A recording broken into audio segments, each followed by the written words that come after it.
Laura, welcome to the podcast. How you doing? Hi, Jesse. Thanks for having me. Thank you for joining me. I've done a lot of prep work getting ready for this interview, read both your books, dove into a lot of your other interviews, and I'm excited to get into your health journey. And I Awesome. think a good jumping off place is going back to your early 20s when you started to have digestive issues, your energy levels started dipping, and you started to put on extra weight. So take me back to that time and what life was like. Yeah, I mean, it's so weird because, your body changes so much. And now, especially after two kids, like physically, everything is so different. So it's interesting to think back to when I was going through all that. But yeah, it was not fun. I'd always been really into health, and it was just something I was fascinated by. My father was a surgeon, and before I stumbled into my wonderful racket that I'm in now, I actually wanted to be a doctor, like my father, and because there's a lot of doctors in my family, so it was just kind of a natural path for me. And I'd always been interested in health. And then, in my early 20s, yeah, I started struggling with a ton of inflammation, digestive stuff.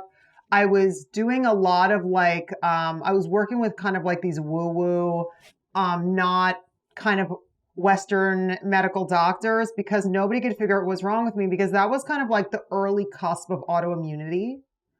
Now when people hear about autoimmunity, they're like, oh, we know what that is, like Hashimoto's, having to do with like your thyroid and things like that. And, different kinds of autoimmunity, Lyme's, things like that. Like people are autoimmunity. I'm sure your listeners know this if they listen to you, but it's when your body basically attacks itself. And back then I was dealing with a lot of autoimmunity stuff. And it was really kind of early days where Western medical doctors couldn't figure out what was wrong with me. So then I really started healing myself through food. I'd always been, a chef. My mother was a chef. I grew up, with her teaching me in the kitchen, but I never really, when Western medicine was kind of failing me, which there is absolutely time for Western medicine. My father was, as I said, like he was an orthopedic surgeon, so he was very much on that train of thinking.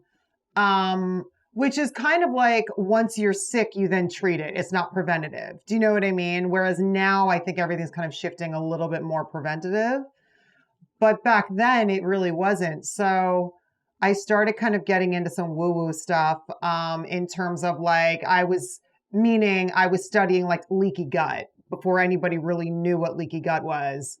Or intestinal permeability, things like that. I was studying when doctors were like, that doesn't exist. Where now it's more kind of on the forefront of what people are talking about in medicine. I actually think a lot of people have more digestive issues than they know, but I think that we just mask it. Me included, I used to do this with different kind of things, but that was one of my main things was I was dealing with a lot of just like inflammation. And what I've learned over the years is that inflammation is really a sign that there is a big problem. And back then I didn't really know that. And I was struggling with my weight and I would go on these crazy crash diets, desperate because, when you're struggling with your weight and you're in the public eye, it makes it more tough. You know what I mean? Because everything is like, even back then, you gain like 5 or 10 pounds. You're like, she's pregnant. You know what I mean? Like, struggling with that in the public eye. It's like, I'm so blessed to have such a wonderful job, but then everything is like public, especially now. Everyone is a paparazzi. Everyone has a cell phone. So that was kind of like the beginning of my real deep dive into health was when I couldn't, while I absolutely know there's a place for Western medicine and I grew up in Western medicine, I really tried to research outside of the box and educate myself because my body was like kind of revolting against me. Like it was really rough. And then I started to heal myself through food. Food was a major, major medicine for me. I really started looking at food as medicine. So, just to make sure I have the story right, did you start with conventional medicine when your health degraded and then went into the quote unquote woo woo stuff? Or did you kind of already had previous experience going more conventional and when in your early 20s you jumped right into the more alternative? I started conventional because that was my upbringing. You know what I mean? And I'm from Jersey. I mean, like, there's not a lot of unconventional. My household was super unconventional because my mother was a very eccentric woman. But in terms of medicine, when you were sick, you went to a doctor. You know what I mean? You didn't go to like a chiropractor to like get adjusted or go on, any kind of special herbs or think about healing yourself through food. It was like, oh, you go to a doctor and they put you on some kind of pill. You know what I mean? Uh, so it's antibiotic, whatever it is. But when none of that stuff was working, that's when I really started diving into. And when I say woo woo, I'm joking. I basically just mean not conventional medicine. So I got deep into like Chinese meridian theory and learning about meridians. I was doing deep tracks. Like I was trying every diet. Like I went raw, I went macrobiotic for a year, I went vegan, I did the pH balance diet, where everything I ate was like low pH, and drank like swamp water. Like I did so many things over the years, and ultimately they all kind of failed me. I honestly got back to real organic fresh food, real food, and then really started healing myself. That was kind of a game changer for me when I really looked at food as medicine. And my whole philosophy with cooking, and for my family and my kids now, I show my love through food. I mean, again, the kitchen is the heartbeat of the home to me, and being able to show my love to my friends and my family through food is a huge part of what means, it's my heart, you know what I mean?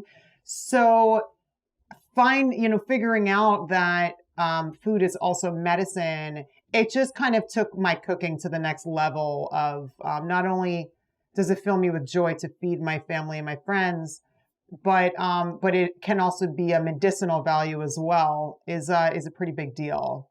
And when you were in that point of your journey where you're trying all different diets and being more alternative, where were you going to for that information? Was it the internet and doing Google searches, or did you have other friends that were already, dabbling in these areas and kind of gave you books and stuff like that, or podcasts, or how did you dig deeper into these different methods?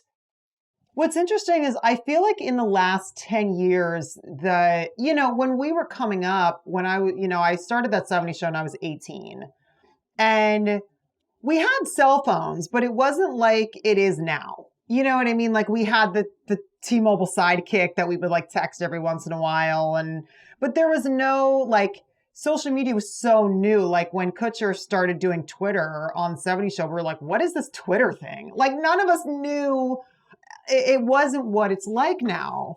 So back then it's like, you know, you go to a library, everything was books. I still have all of my old health books, I mean, just to remind me, like they're all on my shelf. Now you Google everything and you can order books on, all these. I try to support local, independent bookstores, but, you know, for most people, it's like you go to Amazon, you can buy any book you want. Um, but it's like back then, I just had piles and piles I love reading health books. I love it.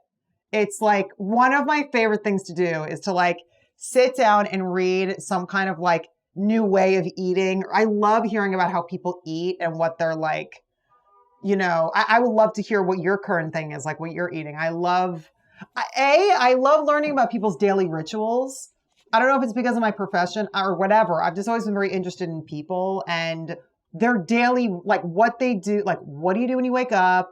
Like, what's your day like? Like, whenever I catch up with friends, I'm like, okay, so what is your day like now? But it also surrounds food. So I love reading books about different ways of eating. And back then I would just read tons and tons of books. And that's how I would fall down into these things. If a book spoke to me, I jumped so deep in the Kool-Aid, man. I would try it like full on, like fully try it. Like when I read, I read this book called The Hip Chick's Guide to Macrobiotics. I was, it was new. I was just starting Orange is the New Black. This is when I became macrobiotic. I was just starting Orange is the New Black. And my friend was apartment hunting, and I was sitting in this apartment while she was looking around. And I saw this book on a nightstand. I'm like, Hip Chick's Guide to Macrobiotics. What's that? And I picked it up and I loved it. I couldn't put it down. And then I started reading all these books of macrobiotics, and then I became a macrobiotic for a year. I mean, so just stuff like that. If the book speaks to me, I'll try it for myself because I want to know. And a lot of these things I've tried, you take something from it and bring it with you, you know what I mean? So, and now I've kind of melted everything down, and finally now, and look, dude, our bodies are constantly changing, but finally now I think I like kind of have a grasp on what my body likes. And at least I have a way of cooking that supports my lifestyle and my family's lifestyle that works. But especially with kids, everything. Do you have kids? A young daughter. She's only 14 months. So I think Oh, your second, your congrats. son there, your second child, I think in the same month, we had children. So Oh, no way. Oh, it's the best. it Congrats, is. man. Same to you too. Thanks. But yeah, as you're finding out, like everything, especially with kids, is constantly changing. You got to roll with it. But right now I'm really, I think with my food philosophy, it's all kind of honed into now I have a workable system, which is great. But yeah, books, books. Like I read so many books about the body and ways of eating. Yeah, I'm the same way. I mean, for what I do for a living, I get to read a lot of books every week. Typically, the guest is an author more times than not. So I get to read, like you said, all these different paradigms and different, nutrition and healthy lifestyle plans. And I like what you said there about taking the best of Yeah. all that and putting it together, because otherwise you'd go crazy, because so many contradictions between, pretty much any two books in the health and wellness space. So you really, and I also like the point you made there about, different bodies, different points in our life, different things are going to support us. So it's definitely a really individual thing. And I think people need to take in as much information as they can and play with it and see what works for them at that time. Right. What are some, because this is what you do for a living recently, like what are some common denominators? Like even like one or two. Because one thing I always love doing is like, this is kind of how I wrote my last book, You and I as Mothers. I, was new to motherhood, but I had such a craze, like becoming a mother for me was like earth shattering, which it is for a lot of women. Um, but I really needed answers because I feel like motherhood isn't talked about in a way that it should be, and the fact that it's hard and it's the most incredible gift, but it's also rips you in half, you know what I mean? And you're so vulnerable and you really have to there's no mask, there's no nothing. You're just so raw. And I wrote this book because I was struggling to kind of get a grasp on how to do this. And I found common denominators among mothers. I talked to a bunch of mothers that I call my mom squad. And I filtered it down to common denominators across women with multiple children, having new mothers who are kids are out of the house and now who are empty nesters. And I love filtering things down to like common denominators that can like relate to all parents, mothers. So that was like the crux of that book. But in terms of health, like what have you found a couple things that you're like, okay, this is a key that I'm going to that translates? Well, one thing I'm definitely seeing a lot of lately is talk about intermittent fasting. And it's Mm. something that I've been playing with more so in the last maybe 6 or so months. And I'm not too rigid about it, like if we're having a special breakfast and my daughter and my wife are, making pancakes, gluten-free pancakes, or we go out for brunch, I'm not super rigid, but it is something I've been enjoying and talking to a lot of the guests on the show about. And then I would say a common theme I've been doing this show now for 6.5 years, and a common theme, even since the beginning, I would say the intermittent fasting is more of a newer thing to really take front and center. But that would be meditation. And I know Mm, you talk about that in your book. I do. Um, so yeah, what are your thoughts on both of those? Is intermittent fasting something you played with, or is it something that you have, kind of on the shelf maybe to try out at one point or another? Yeah, I intermittent fasting is interesting because there's a lot of different approaches to intermittent fasting. So it's like when you say intermittent fasting, do you mean like you stop eating at 8 and you don't eat again until 12 the next day? Exactly. I think there's a lot of different terms that kind of look at it from different angles. You can talk about having a specific eating window. So it might be Yeah. again from noon to 8 p.m. or whatever that is. Again, this is all individual, and people, at different times of their life, being male, female, you have to look at your unique situation and decide if it's right for you at all. And if it is, what that right timeline is. And I think you need to build Right. up to as well. I don't think you just jump into a 6 hour eating window or something like that right off the bat. But for me, yeah, it's more a typical day for me during the week. Weekends is when I typically relax about it, but I'll do stop eating after dinner and then usually eat around 11 or noon the next day. So that window would be maybe about noon to 6:30 p.m. that I would eat in. And Right. so I guess you can talk about it from the angle of when are you eating or when are you not eating. So it's like two sides of the same coin kind of thing. For sure. It's interesting because, like, I do a version. I don't call what I do intermittent fasting, but I do like a lot of the basic theories with keto or, hunter gatherer diet, whatever you want to call it. And to me, I've done a ton of research about this. And I love it. Again, like when keto was like everywhere, you had to learn about it.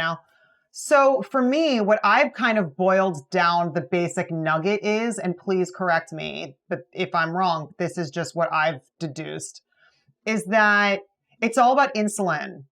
So from my research and my study and myself, like as example, there was a long period of time for years where we were told eat 6 small meals throughout the day and that's how you're going to stay lean.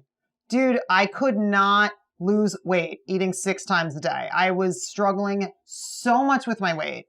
And I'm like, I'm I'm doing what they're telling me to do. Like I'm reading, and multiple books say to eat 6 times a day.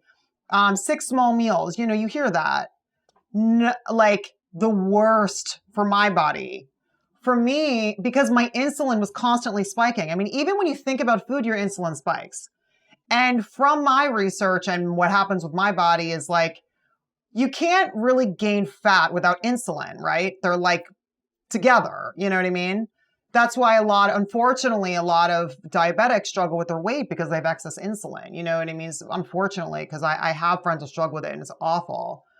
But insulin is like, to me, what I've deduced, that's like the key. So when I keep my insulin levels low, when I try to eat a lot of foods that are low, low on the glycemic index, you know what I mean? And don't get me wrong, I'll eat,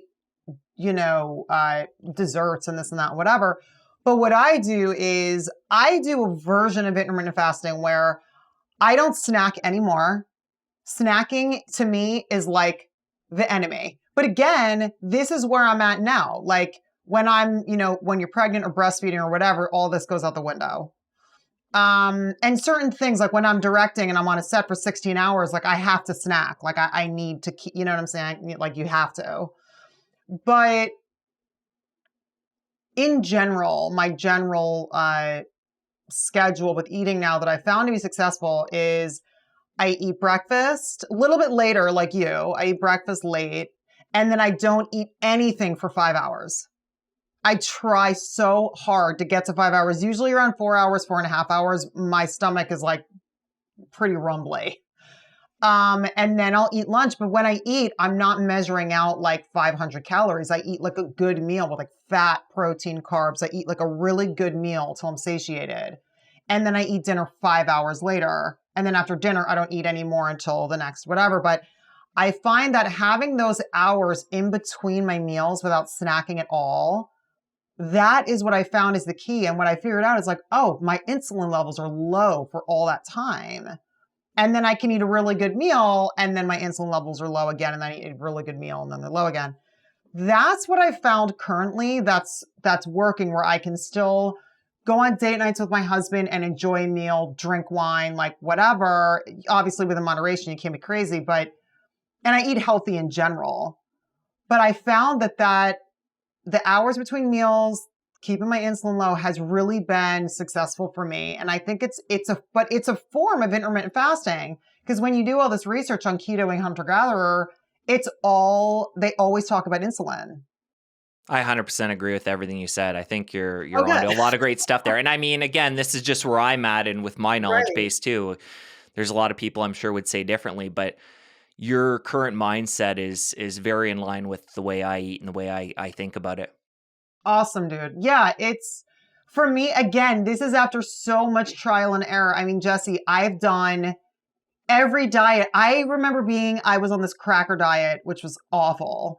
And you only eat a certain amount of calories a day and you can have a little bit of crackers. And I remember being so hungry.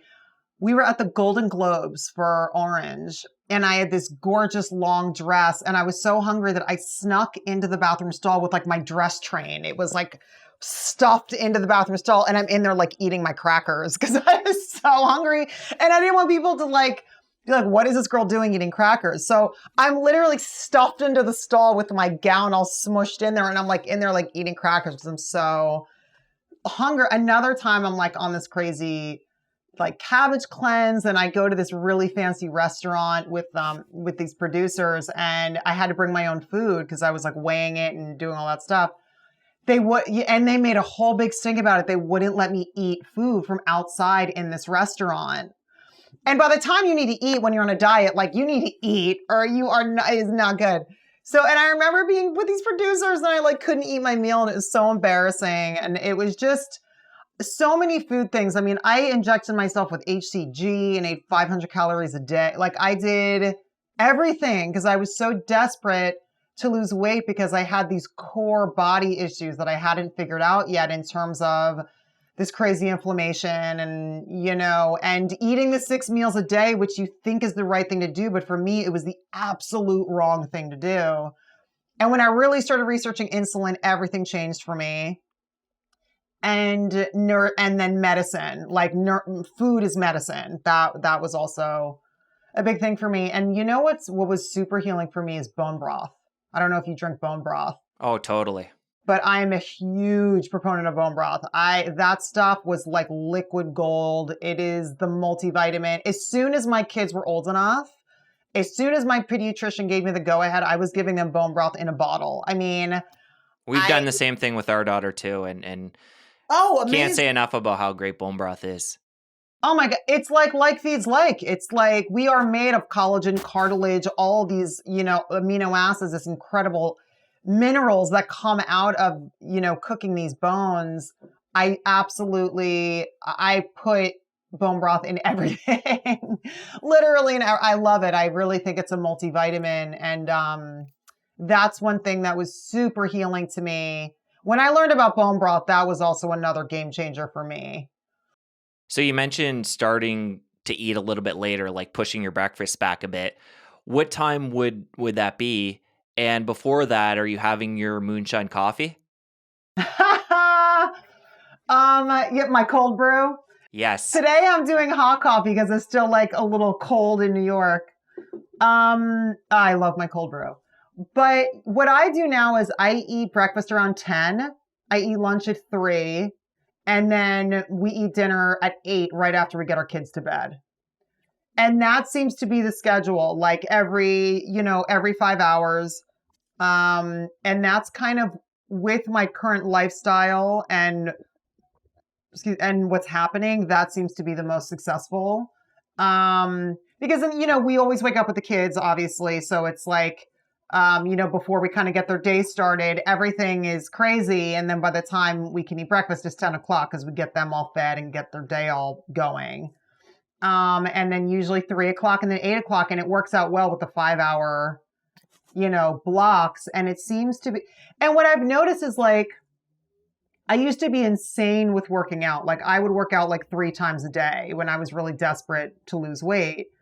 And it's like this really gnarly cycle because you're eating the 6 times a day, you're eating your small meals, you're doing these weird diets, you're not losing weight, or maybe you do and then you plateau and then on top of it you're working out and then it's just like this constant and then you're hungrier and then you gain muscle and then you gain weight. Like it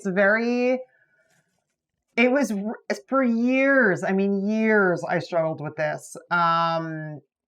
Until finally everything kind of honed in to where I'm at now, which is really the most sane I've ever been about food, is where I'm at now.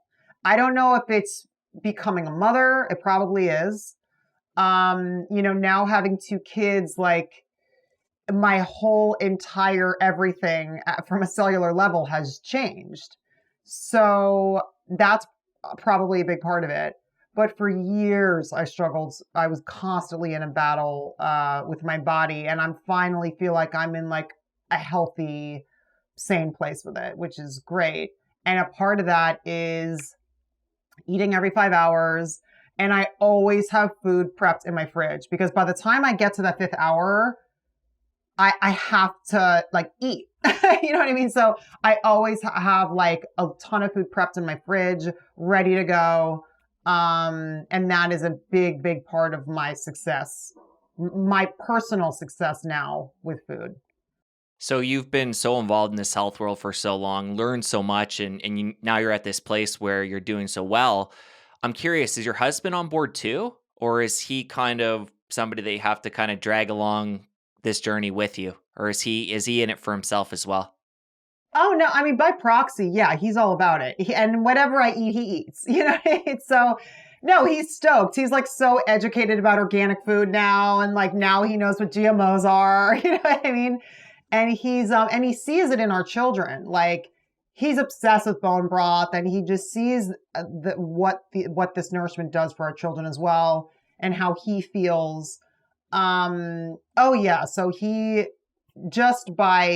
eats what I eat. I mean, his education with food, I mean, he'd tell you as well. It's like night and day from what it was before we were together. And he's really thankful for that. I mean, I feel like a lot of people don't, I mean, now people are getting more hip to it, but I just feel like it's interesting. Like even when I'm outside of a major city and I speak with people about the importance of eating organic or avoiding foods that are genetically modified, there's still a lot of people that don't really understand what it means to eat organic or what is actually happening to our crops. And but it's also a very sensitive subject for some people.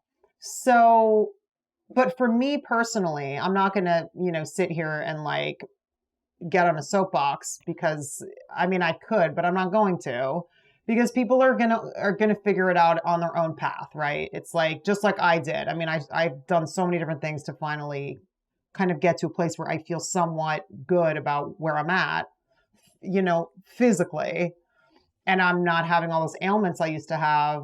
But a huge part of that was switching to only organic food because you don't really realize, and I've done a ton of research about genetically modified organisms and what we're doing to our crops and the importance of supporting local farms and sustainability. That's like huge for me. Um, but I feel like, so my husband, yeah, by proxy, he's learning all this stuff. And he never went to farmers markets before he was with me. But now the importance of supporting local farms, he gets it, and the food and this nourishment, like he gets it, and we see it in our kids. And I try to anybody who's willing to talk about it. I love talking about the importance of it, but I'm also not going to preach. You know what I mean? Like everyone, especially as a mom with 2 kids, like I get it. Like being a working parent, it's hard, man. It's the biggest gift, but it's also like we're all just trying to do the best we can. I 100% agree with that. And what about on set when you're working with other actors and you prepare these meals and bring them on set, and you're eating, healthy organic meals. And are you noticing over the years people are more, understanding of that, accepting, jumping on board? Or is it still like far-fetched in the Hollywood world? Oh no, look, if you've been, I've been in this industry for long enough to know that you go nowhere near the craft service table. And it's become like this trope, like you hear about the craft service table, but I learned that lesson the hard way when I was a youngster, But I bring all of my own food to set with me, and everybody knows it. And I bring my little cooler with all of my, different storage containers of all my meals. And what's funny is I remember, especially when I was doing Orange, the girls would all start bringing their own lunch, and like Dasha would show up and she's like, "Look what I got, and I made a broth." You know what I mean? Like, so it's really funny. And our team, I love our Teamsters. Our Teamsters, those are like the guys who drive all the trucks and the trailers and pick up the actors and directors and stuff. And most of them are men, most of them are men. They from Long Island with super strong accents. And I remember when I first came back to start Orange, because I lived in LA for years. I'm from Jersey, but I moved to LA for 70 show and stayed out there for years. Then I booked Orange and moved back to New York. And I remember the main guy who picked me all the time, his name is Tony. Wonderful, wonderful guy. And I get in the car and he's like, "Laura, what are you doing?" And I'm like, "Oh my God, I'm home." Like finally hearing that accent again. I'm like, it was amazing. And what's funny is these guys, like, they're not, and they're not the healthiest guys, you know what I mean? And they joke about it. And every time I'd be outside, they'd be like eating a donut and coffee and whatever. And Tony, one by one, starting with Tony, they would start like confessing to me, like when the Stash Plan came out, which was my first cookbook that came out in 2016. And it was all about, the main crux of it was batch cooking a bunch of food and then reimagining that into meals for 3 days after, because that's a huge part of how I cook. And it was wonderful. It became a New York Times bestseller. I'm so proud of this book. I love it. And then after that, I wrote, You and I as Mothers. But when the Stash Plan came out, I'd go outside and Tony would be like, "So Laura, I only had one donut. I only had one donut with my coffee today." I'm like, "Tony, right on. That's great." And then it would go to, we had oatmeal. And then the guys would start telling me they'd have oatmeal. And then it started turning into, they were like, "Laura, we got a salad with all the surroundings." And I'm like, "The surroundings?" Like, "Yeah, with all the surroundings with the kunwi." And I said, "Kunwi?" I'm like, "You mean quinoa?"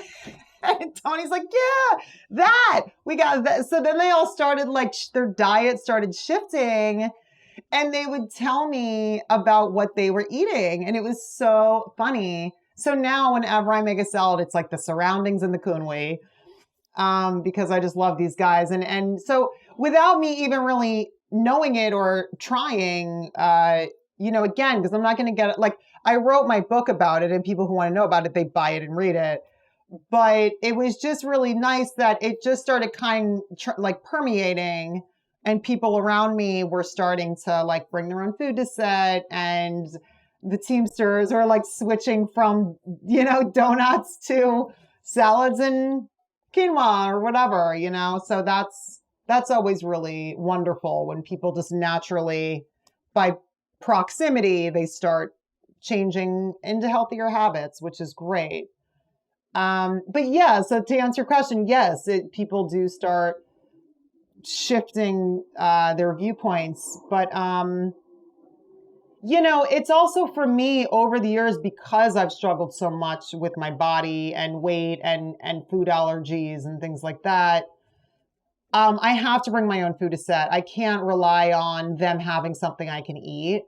Especially like when I was directing Orange is the New Black. I mean, you go to work in the dark, you come home in the dark. And as an actor, a lot of times you have long hours, but it's way longer when you're directing. And everything, like breakfast, snacks. Like when I'm directing, I snack. I allow myself to snack then. And I bring all of my stuff with me because I can't afford to eat something that's going to like mess me up when I have to be like so on it. So yeah.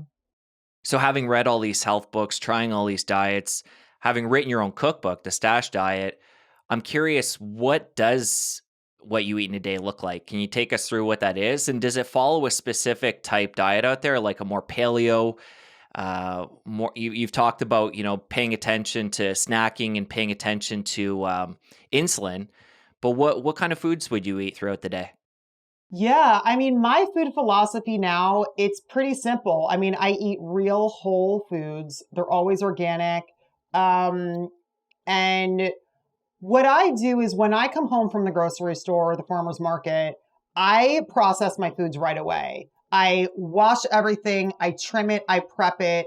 Some things I might cook. Now I just like prep it and have it. Like as example, there's, if I get fresh salad greens and I don't wash them and dry them and have them ready to grab and go into a bowl, I won't eat them.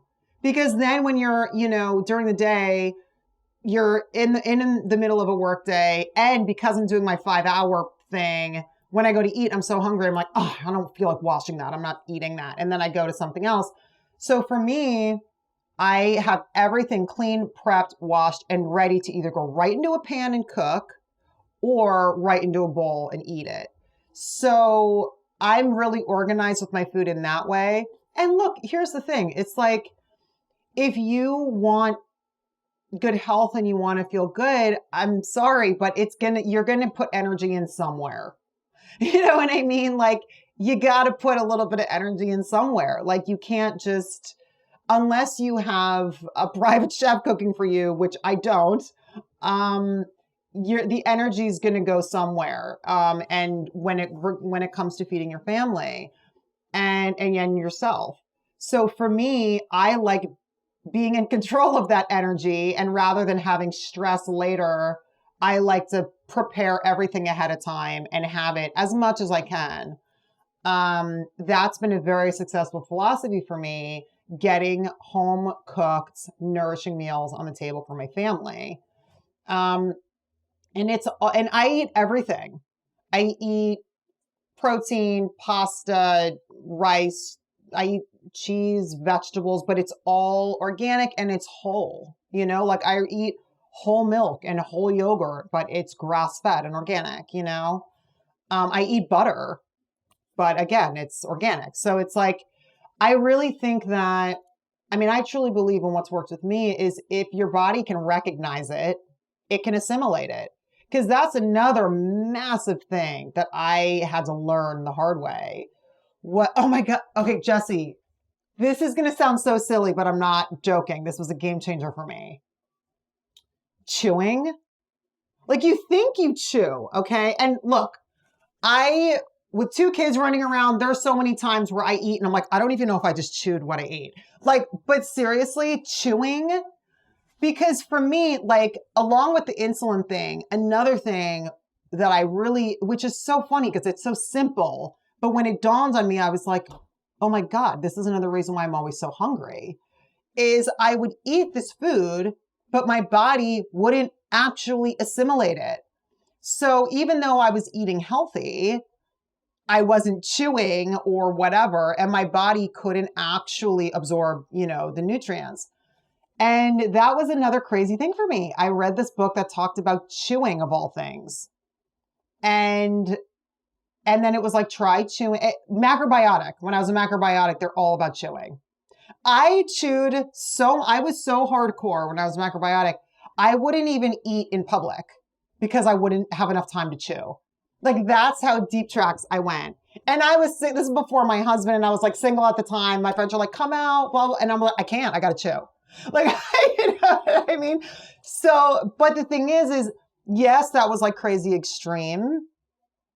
But again, that nugget has traveled with me. Like if you don't chew and you don't assimilate the nutrients, you're going to be hungry because your body's not getting it.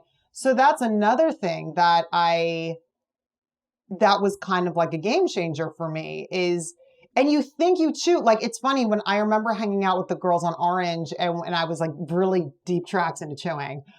And I'd be like, try before you swallow, chew 30 times. And we would do this funny game where like, but even chewing 30 times before you swallow is a lot. And when you're a macro, they try to get you to chew like 100 times, which is not happening. But it's just an interesting exercise to try because it makes you realize like, wow, I really don't chew. Maybe you chew 5 to 10 times.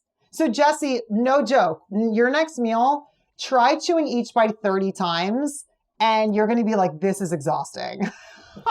No, it's Try it. simple, but it makes so much sense. And that's true about a lot of things in the health and wellness space. Like you're talking about eating organic, and we could, go over a handful of things that are the biggest game changers. Being properly hydrated with clean water and sleep. And Totally. I mean, you talked about exercise earlier. It's like there is some fancy stuff and it's more nuanced, but if people were to do the handful of basic things, that's where you're going to get 80% of your results.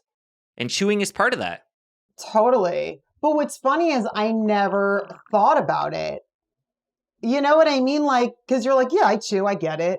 But now, when I'm trying to like eat and, watch my kids and trying to juggle like some work stuff, there's times when I eat when I literally am like, I don't think I even chewed at all. And now that I'm used to chewing, I feel it when I don't.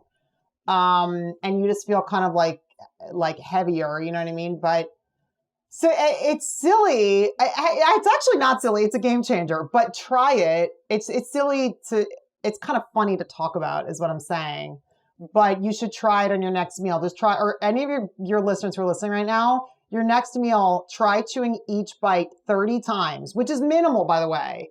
And it'll give you an idea of how much you're actually not chewing. Yeah, no, it's a good challenge. And I think So for that's me, and I'm sure a a lot, challenge. let's challenge the listeners. I like it. And challenge myself because I know I'm not doing that. And it's interesting, Laura, because I think a lot of this stuff and chewing for me would fit into this category where it's like I will go through a phase where I'm doing well with it, or maybe it's hydration.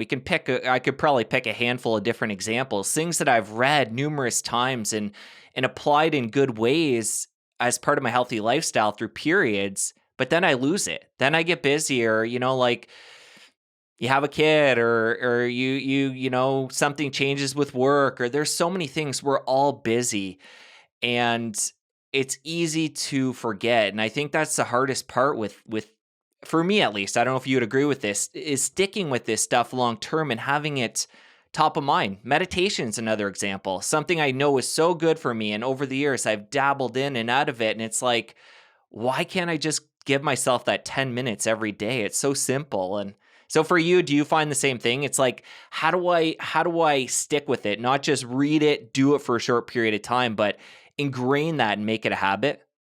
Yeah, I totally get it. I mean, that's one of the main reasons why I started.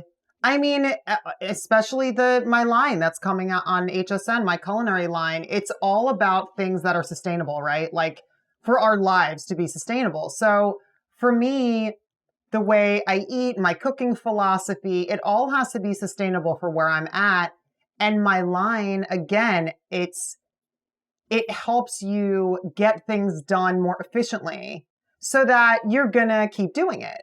Like and I truly mean this, like all of my products that I design are geared specifically towards this, where it supports the kind of lifestyle of it's not um it's not like a flash in the pan type of thing. It's stuff that's really going to work that you're not going to stop using. And for me, that's what I found is the most important, from bringing my groceries home and processing them right away. Like I know that's something that is sustainable for me because later I'm going to be able to easily cook homemade meals for my family.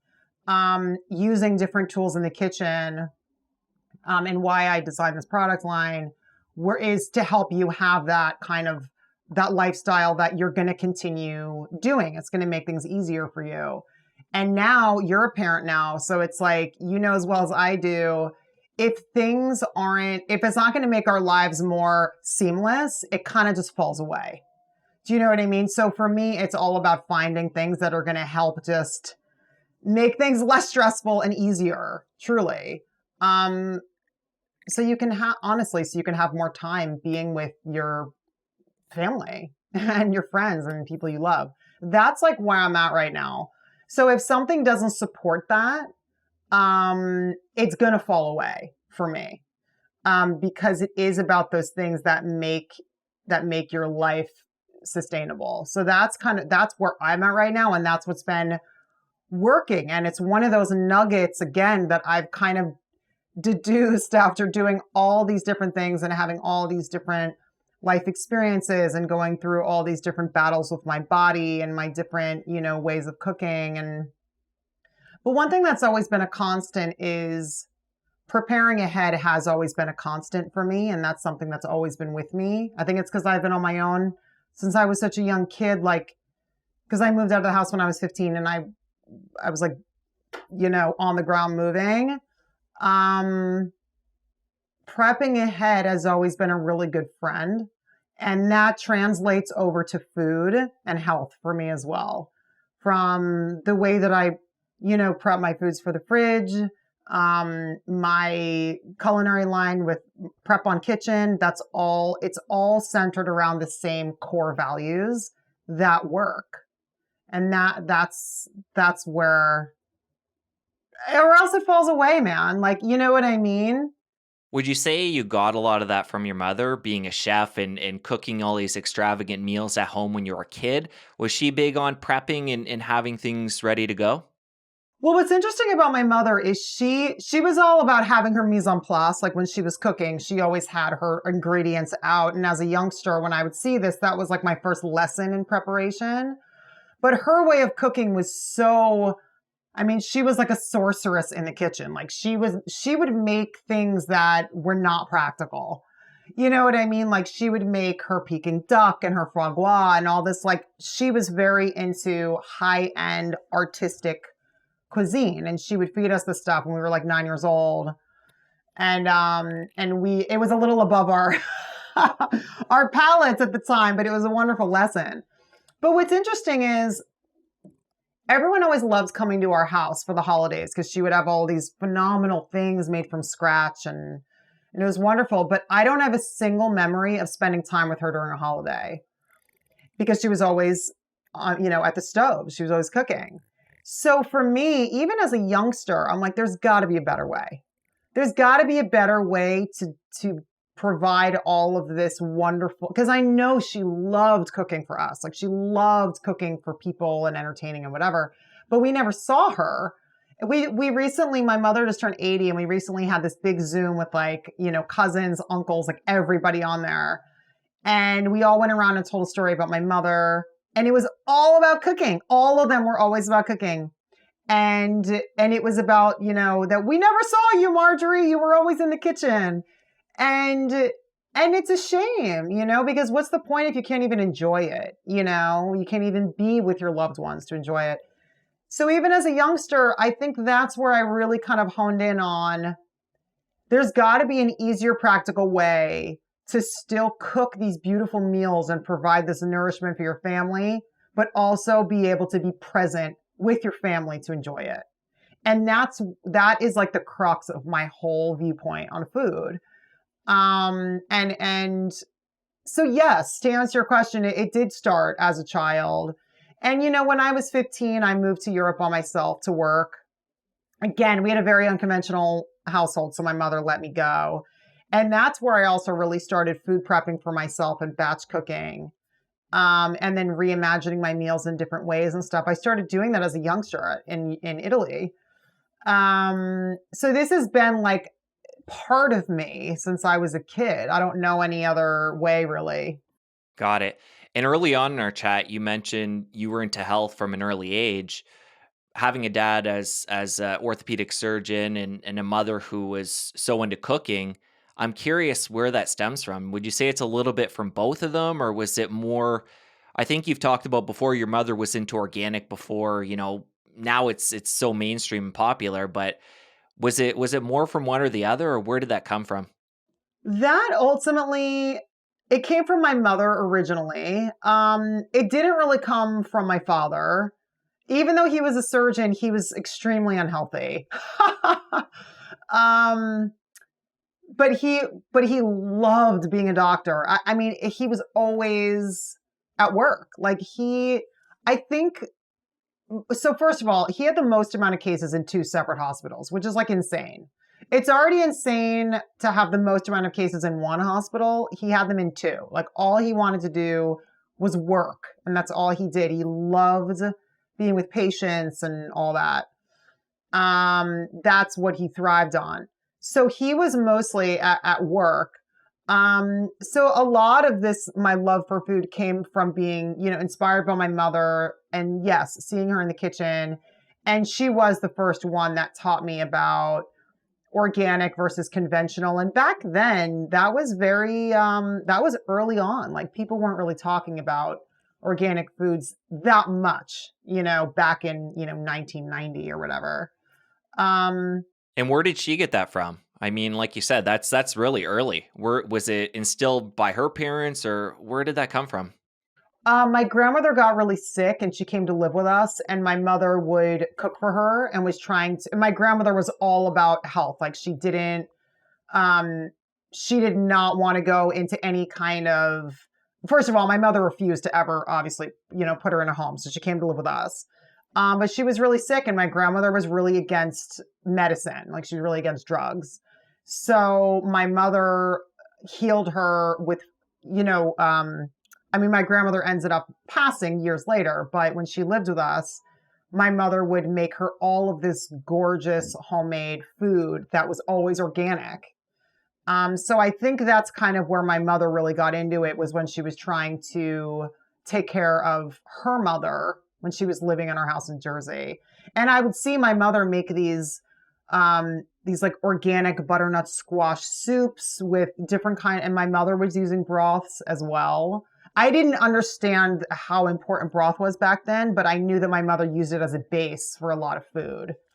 And she would make these like really healing soups for my grandmother, and a lot of that was about organic food. I do remember that as a youngster. Nice. At that time, it must have been so hard to find organic. I don't even know if it would have been labeled like that at the grocery store. It must have been Not like, like it is now. No right, way. going to the farmers maybe more so or whatnot. Yeah, back then it was not like it is now. But even back then we weren't manipulating our food like we're doing now. You know what I mean? Like you weren't hearing about all of these different lawsuits about, glyphosate and all of these awful things that are being spread on our food. Um, Back then it was different. Now it's so much more prevalent and people are getting much more educated about it, and lawsuits are being won. Massive lawsuits are being won because they're connecting the dots, But it's a controversial subject. Some people have very strong opinions about it.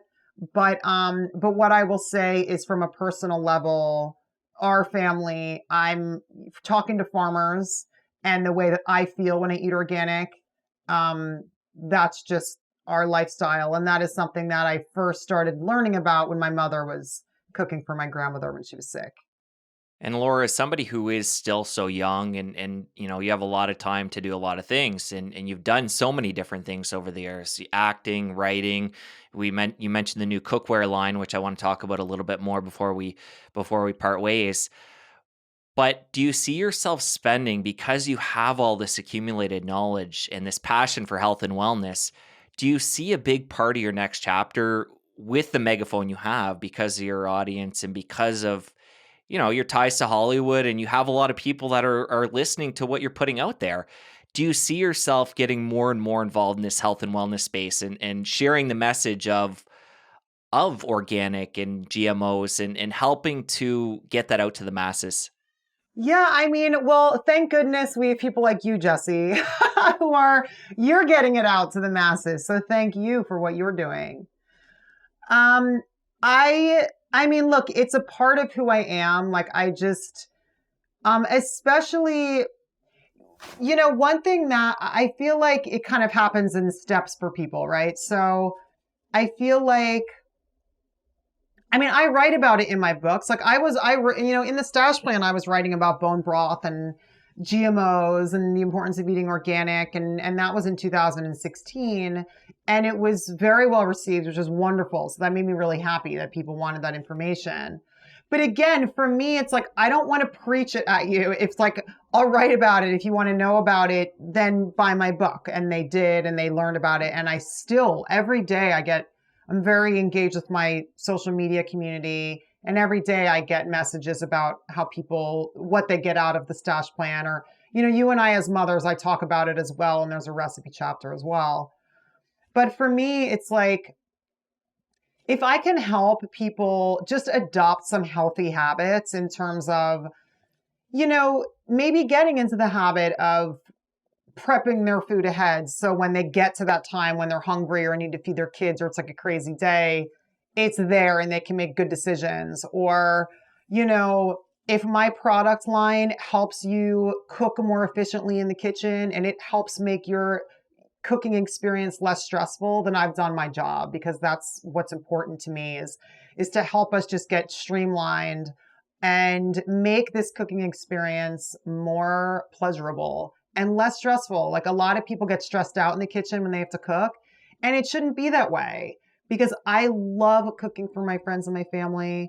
I want others to, experience that as well. And I know that many working parents, and I'm sure, yourself included, it sounds like you guys cook a lot of great stuff at home. That is the main crux of why I wanted to put this product line out. PrepOn Kitchen is to, give us those solutions in the kitchen to streamline that experience so we can make good decisions for ourselves and our family. So in my own way, I'm doing that. But yeah, I mean, I don't, this is just what I love, and I love doing this. So I'll continue to do what I'm doing. I mean, I post my videos to YouTube every week, which is about healthy make ahead recipes. And, I know I'm going to put out another, cookbook, because I love that. And, my product line is all about making our lives easier and less stressful in the kitchen. So yeah, I am doing that, to answer your question. But I never want to feel like I'm like on a soapbox. You know what I mean? Like, we're all just trying to do the best we can, and I never want it to be like, you're not doing it correctly. Like, that's awful. You know what I mean? I mean, when I first became a mother, there's so much like mom guilt and judgment I found from other people. And it's like, look, we're all, and that's one of the main reasons I wrote my book, You and I as Mothers. It's like, shouldn't we be supporting each other? Like, we're all just doing the best we can. And while parenthood is the biggest gift, it's hard, like your heart is outside of your body and you're protecting these kids, and it's like a true awakening for me. And I just want to, help build a community that's going to just support all of us and make our lives healthier, easier, less stressful. So I really try to talk about it in a way that's more inclusive, because you don't want to be like preached at. I think that's so important. And no, you are doing it. I'm just curious, again, because you are so young and I can just see the passion and knowledge. It's like, what are you going to do? Like, is that going to take on more of, because we all have a limited bandwidth, especially as a mom of 2 young kids. And it's like, I'm just curious if that was kind of something you're going to delve deeper into. And yeah, I don't know. I mean, I'm going to keep look, I'm always working on a bunch of different things. And this health and wellness is a true passion for me. So yes, I'm sure it's something, whether it's my next book or whatever. I mean, yes, absolutely. But thank you for the kind words. Well, before we part ways, to talk a little bit more about the cookware line, I'm just curious, how did you get involved in this? Well, what's funny is I have sketches and little like drawings of designs of products that I've had for years. And finally, I just, what it was? I was directing one day, and I brought my my cooler to set, and it literally weighed like at least 30 pounds. And one of my the crew guys came up and lifted it up and was like, this thing weighs 50 pounds. I'm like, yeah, I know. It's all my food. It's crazy.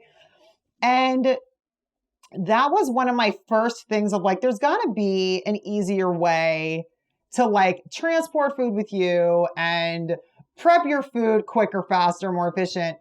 And that was kind of like, I've always dreamed of doing a line. And as I said, I had these like sketches and stuff. And then it really kind of hit me one day when I was on the set with this big cooler where I'm like, there's got to be a way that's easier than this. So, since then, over the years, it's like, as I've been cooking, when I would run into a problem, I would just write down an idea. Like when one of my main products that I'm launching with is this cutting board that I designed with this biodegradable compostable bag that attaches to an arm. And that came from, for years, I would tuck a bag under my cutting board for all my food scraps because I wouldn't like that when I'm cooking, I would have all these food scraps. And by the end, I'm like cutting on the corner of the cutting board because that's like the only real estate I have left. Or you have to like cut the rhythm of your cooking, go to the garbage can, drop it in, or the compost, whatever you do. And then you go back and get back into the flow. I'm like, there's got to be an easier way. So I developed this cutting board that holds this bag in place. And then afterwards, you just remove it and compost it or throw it out. And it just streamlines your cooking session so much faster. It's so much more efficient. And then I created a knife because I wanted a wider knife for like after I prep to pick up the food and bring it to a pan. And so all of the things are like food prep lids. Like my kids always, you have a 14-month-old. So they're not chewing solids yet, probably. Maybe little solids. A little bit. But not like apple slices and stuff yet. But like my just small pieces. Yeah, like little ones. Yeah. My toddler, but even still, like if you're going to make something for your kid, you'll use like half an apple or half a pear or half an, you know what I mean? And for my toddler too. So there's always like these half, like, or if I make a dressing, there's like half lemons, half apples, half pears that are like oxidizing and turning brown. And I'm just like, I need something to like, just to cover it, to keep it fresh. You know what I mean? Or like a lot of times my daughter will drink something and then put it on the counter and go off and do something. So I wanted these little lids, these little like silicone lids to cover these things. So I created these silicone food lids that like stretch and fit over. But that was a problem I was having in my kitchen that I wanted a solution for. So I'm launching with about 6 products and they're all like that. They literally all came from products that are problems I found that I wanted a solution for. And that's the best way. Thanks. Yeah, no, I'm so excited about it. And then I pitched it. I did the whole thing. Like I did a whole presentation. I pitched it with the ideas and I had the cutting board with the bag tucked underneath it. I mean, it was a whole thing. And I was like, this is not in the market. This is why I feel like this product line is necessary. And wonderfully, they wanted to be on board and now here we are. And I cannot wait to see people with these products in their hands because it's just, it's a labor of love. And I've been, dreaming of it for years and now it's finally here. And it's just, I love it. Well, the products look incredible, sound incredible, and I can't wait to get my hands on them. And by the time this interview goes live, I know they're going to be available for people. And I'm just curious, is the best place for people to get them to go to hsn.com? Yeah, you can go to hsn.com and type in PrepOn Kitchen, or you can go to preponkitchen.com and it'll be there as well. Perfect. Laura, we're going to link everything up in the show notes. Really enjoyed this conversation and learned a lot through our chat. And you mentioned another cookbook. So hopefully when that comes out or you have some other product coming out, we can connect again and have another chat because you have a lot to your story and a lot of stuff we couldn't cover in an hour. So I'd like to hopefully do this again. Thank you, Jesse. I appreciate your time and thank you for having me on. Thank you so much.